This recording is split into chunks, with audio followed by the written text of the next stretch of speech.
அழகே அழகு சீரியலோட அடுத்து வரப்போற எபிசோடு ப்ரோமோ பார்க்கலாம். இப்போ பார்த்தீங்கன்னா, ரொம்பவே மன வருத்தத்தோட போயிட்டு ராகவன் படுக்குறாரு. இப்படி வந்து நல்ல ஒரு வேலைக்கு போயி சந்தோஷமா இருக்க வேண்டியவன், இன்னைக்கு வந்து குடிச்சிட்டு வந்து இப்படி உளர்ற மாதிரி ஆயிப்போச்சே! என்னதான் இந்த பொண்ண இவனுக்கு கட்டி வச்சோமோ தெரியலையே! அப்படி சொல்லி ஒரு மன அழுத்தத்திலேயே அவர் படுக்கும்போது, காலையில பார்த்தீங்கன்னா, அவர் எந்திரிக்கிறதே இல்ல. என்னாச்சு இன்னும் இவர காணோமே! அப்படி சொல்லி ராஜலக்ஷ்மி போய் பார்க்கவும், அவர் வந்து மயக்கமா இருக்காரு. "என்னங்க ஆச்சு உங்களுக்கு? எழுந்திரிங்க" அப்படி சொல்லி ஆட்டி எழுப்பும்போது, அவர் எந்திரிக்கிறதே இல்ல. எல்லாருமே ரொம்பவே பதட்டமாயிடுறாங்க. "டேய் சுரேஷு, அப்பாவுக்கு என்னாச்சுன்னு பாருடா" அப்படி சொல்லிட்டு, இப்ப மலர், பாக்கியராஜ் எல்லாருமே ஓடி போய் பார்க்குறாங்க. ஆனா, அவர் எந்திரிக்கிறதே இல்ல. உடனே மதியம் அங்க போறாங்க. உடனே ராஜலக்ஷ்மி, "நீ எதுக்கு இங்க வந்த? இவரு இப்படி இருக்கிறதுக்கு காரணமே நீ தான். நீ இந்த வீட்ல ஒரு ஒரு நாளும் புதுசு புதுசா பண்ணிட்டுருக்க பிரச்சனை தான். வீட்ல இருக்கிற பெரியவங்க இதெல்லாம் எப்படி தாங்குவாங்கன்னு கூட இல்லாம, ஆம்பளையே கை நீட்டி அடிச்சிட்டல்ல" அப்படி சொல்லி உடனே மதிக்கிட்ட சத்தம் போடுறாங்க. "அத்தை, நடக்க வேண்டியத பாருங்க. இவர ஹாஸ்பிட்டல் கூட்டிட்டு போகலாம். அத விட்டுட்டு நீங்க இப்ப மதிக்கிட்ட சண்டை போடுறது தான் முக்கியமா? தூக்குங்க" அப்படின்னு பதட்டமா இப்ப பார்த்தீங்கன்னா, ராகவன தூக்கிட்டு ஹாஸ்பிட்டல் போறாங்க. அவர கொண்டு போய் ஹாஸ்பிட்டல்ல சேர்த்துனதும், அவரு ரொம்ப மன அழுத்தத்தில தான் வந்து இந்த மாதிரி ஆயிருக்காரு. கான்ஷியஸ்ல இருக்காரு. சீக்கிரமாவே குணமாயிடுவாரு. நீங்க எல்லாரும் வெளியே இருங்க அப்படி சொன்னதும், ரொம்பவே ஷாக் ஆகுது. இப்ப ராஜலக்ஷ்மி வந்து புலம்பிக்கிட்டே இருக்காங்க. இவ பண்ண பிரச்சனைனால தான் இவ்வளோ தூரத்துக்கு முதல்ல வந்து போலீஸ் ஸ்டேஷன் கூட்டிட்டு போனா, இப்ப வீட்ல ஆம்பளையவே கைய நீட்டி அடிச்சுட்டா. இன்னும் என்னெல்லாம் பண்ண போறாளோ! எங்கள உயிரோட இருக்க விட மாட்டா. இவ ஏதாவது ஒண்ணு பண்ண வரையும் இவ அடங்க மாட்டா. வீட்டுக்கு அடங்கி இருக்கவே மாட்டா அப்படி சொல்லி புலம்பிட்டு இருக்காங்க. எல்லாரும் ஹாஸ்பிட்டல் இருக்கவும் மதியம் ஹாஸ்பிட்டல் போகிறாங்க. "நீ எல்லாம் நல்லவ மாதிரி இங்கே வரவே கூடாது. எங்களையெல்லாம் நீ எதிரியாக தானே பார்த்த. நீ என்னைக்கு நாங்கள் சொல்கிற பேச்செல்லாம் கேட்டு நடந்திருக்க. எங்களுக்கு என்ன ஆனால் என்ன? நீ எதுக்கு இங்கே வந்த? திரும்பவும் உன்னை பார்த்து அவர் இன்னும் கொஞ்சம் அதிகமாக வந்து உடம்புக்கு முடியாமல் போகணுமா? ஒரே அடியாக அவரை முடிச்சிடலான்னு நீ கணக்கு போட்டு தான் இங்கே வந்தியா?" அப்படி சொல்லி பயங்கரமாக சத்தம் போட்டுட்ருக்காங்க. இப்போ மதியை பார்த்த உடனே சுரேஷும் வந்து இப்போ கத்துறாரு. "எதுக்காக நீ இப்போ இங்கே வந்த? உனக்கும் இங்கே இருக்கிறவங்களுக்கும் என்ன சம்மந்தம்?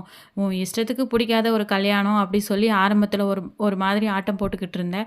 இப்போ உன் இஷ்டத்துக்கு என்னெல்லாம் பண்ணணுமோ அத்தனையும் பண்ணிகிட்ருக்கேன். எங்களுக்கு எதெல்லாம் பிடிக்காதோ, எங்களுக்கு எது செட் ஆகாதோ அத்தனையும் பண்ணுறேன். இப்போ எதுக்கு ஹாஸ்பிட்டலுக்கு நல்லவ மாதிரியே பார்க்க வந்த?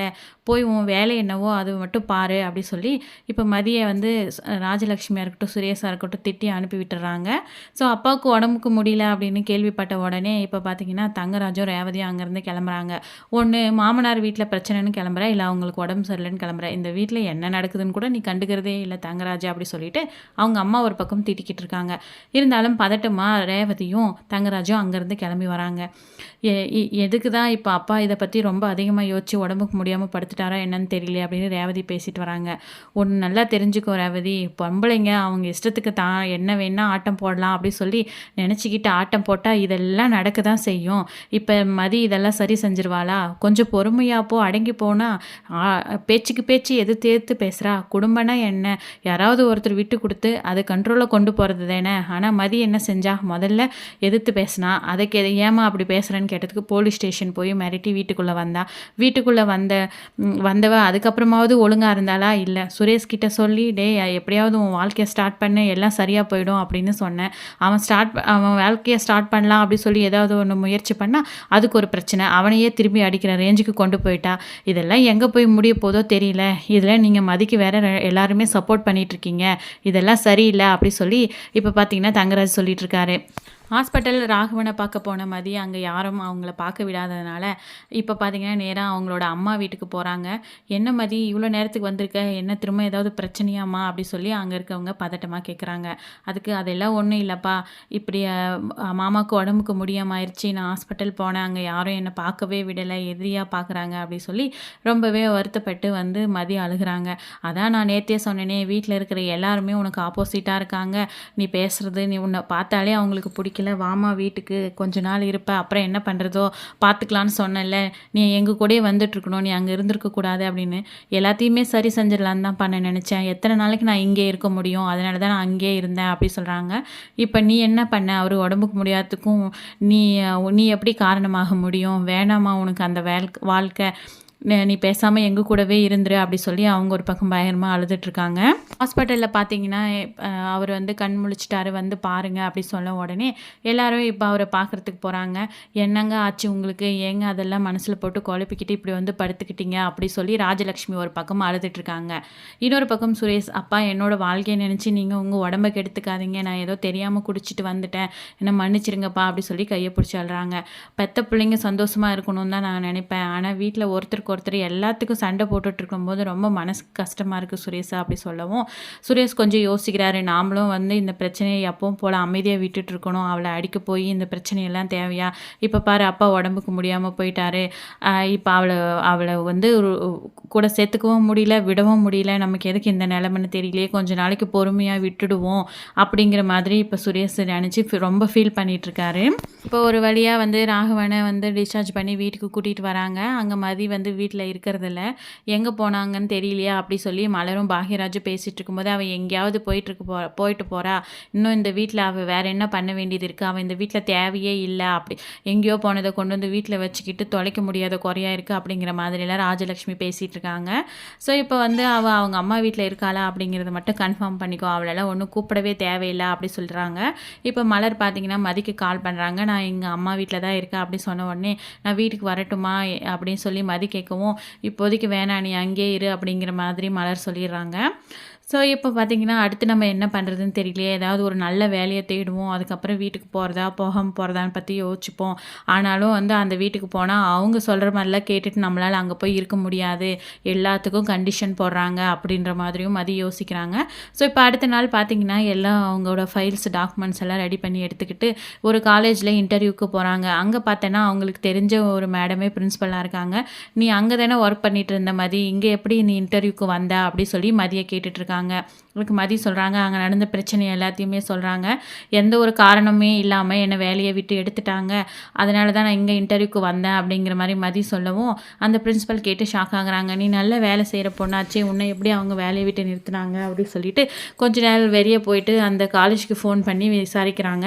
ஸோ அப்போ வந்து இந்த மாதிரி அவங்க வீட்டிலேருந்து கொடுத்த ப்ரெஷர்னால தான் அவங்கள வந்து வேலையை விட்டு எடுத்தோம் அப்படி சொல்லி சொன்ன உடனே இந்த பிரின்ஸிபல் வந்து மதி கிட்ட சொல்லவும் மதி இதை கேட்டு ரொம்பவே ஷாக் ஆகுறாங்க.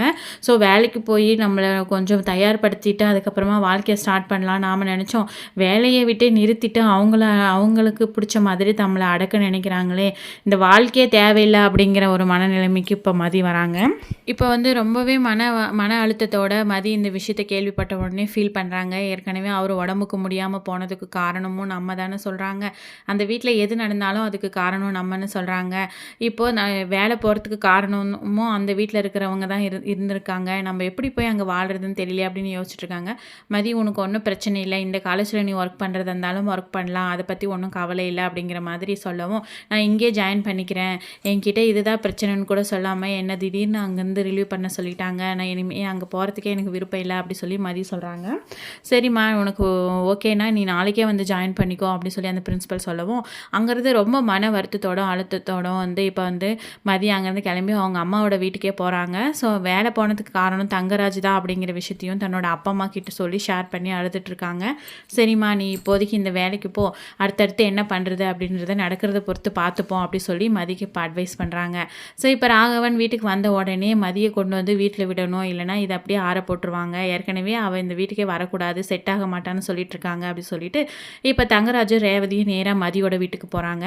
ஸோ போன உடனே வாங்க உட்காருங்க அப்படி சொல்லி கூப்பிட்றாங்க. அப்போ என்னம்மா நீ இங்கே வந்து இருக்கிறது சரியாக வருமா, நீ அங்கேருந்து தானே கரெக்டாக இருக்கும் அப்படி சொன்ன உடனே நல்லவங்க மாதிரி நீங்கள் பேச வந்துட்டிங்களா, என்னோடய வேலை போகிறதுக்கே காரணம் நீங்கள் தானே, இப்போ வந்து குழந்தைய கிள்ளிட்டு தொட்டிலும் ஆட்டு விடுற மாதிரி வேலையெல்லாம் நீங்கள் பார்த்துட்ருக்கீங்க, நீங்கள் தான் அந்த வீட்டில் பாதி பிரச்சனை வர்றதுக்கு காரணமே அப்படி சொல்லி போல்டாக இப்போ வந்து மதி பேசவும் இதை கேட்டு ரேவதிக்குமே ஷாக் ஆகுது. அவளோட வேலை போகிறதுக்கு நீங்கள் தான் காரணமா அப்படி சொல்லி ரேவதி கேட்கவும் எனக்கும் அதுக்கும் எந்த சம்மந்தம் இல்லை, புதுசாக ஒரு கதையை சொல்லிட்டு இருக்கியா மதி நீ அப்படி சொல்லி தங்கராஜ் சமாளிக்கிறாரு. நான் இந்த மாதிரி ஒரு காலேஜுக்கு இன்டர்வியூக்கு போனால் அங்கே எல்லாரும் உண்மையை சொல்லிட்டாங்க, நீங்கள் தான் என்னோட வேலை போனதுக்கு காரணம் அப்படின்னு சொல்லவும், வேறு என்ன பண்ண சொல்கிற, நீ அந்த வீட்டில் அடங்கியும் இருக்க மாட்டேற, வாயை அடக்கவும் மாட்டேங்கிற, அந்த வீட்டில் இருக்கிறவங்களுக்கு பிடிச்ச மாதிரி ஒரு விஷயம் கூட நீ செய்ய மாட்டேங்கிற, அப்படி இருக்கும்போது எப்படி உன்னை அந்த வேலைக்கு போக விட்டு உன்னை அப்படியே வேடிக்கை பார்த்துட்டு இருக்க சொன்னியா, வேலை இல்லாமல் வீட்டில் கொஞ்ச நாள் இருந்தாவது வீட்டில் இருக்கிறவங்களோட ஒத்து போவியோ என்னவோ நினச்சி தான் அந்த மாதிரி பண்ணேன், நீ வேலைக்கு போகிறதுனால எனக்கு என்ன பிரச்சனை அப்படின்னு தங்கராஜ் நல்ல விதமாகவே அதை கொண்டு போகிற மாதிரி பேசுகிறாரு. ஆனால் மதி அதை ஒத்துக்கவே மாட்டேங்கிறாங்க. மேலும் மேலும் என்னோட வாழ்க்கையில் பிரச்சனையாகவே நீங்கள் வந்து நிற்கிறீங்க, என்னோட வேலை போனதுக்கு காரணம் நீங்கள் தான், வேணும்னே தான் நீங்கள் இதெல்லாம் பண்ணியிருக்கீங்க அப்படி சொல்லி பயங்கரமாக கோவப்பட்டு மதி பேசிகிட்டு இருக்காங்க.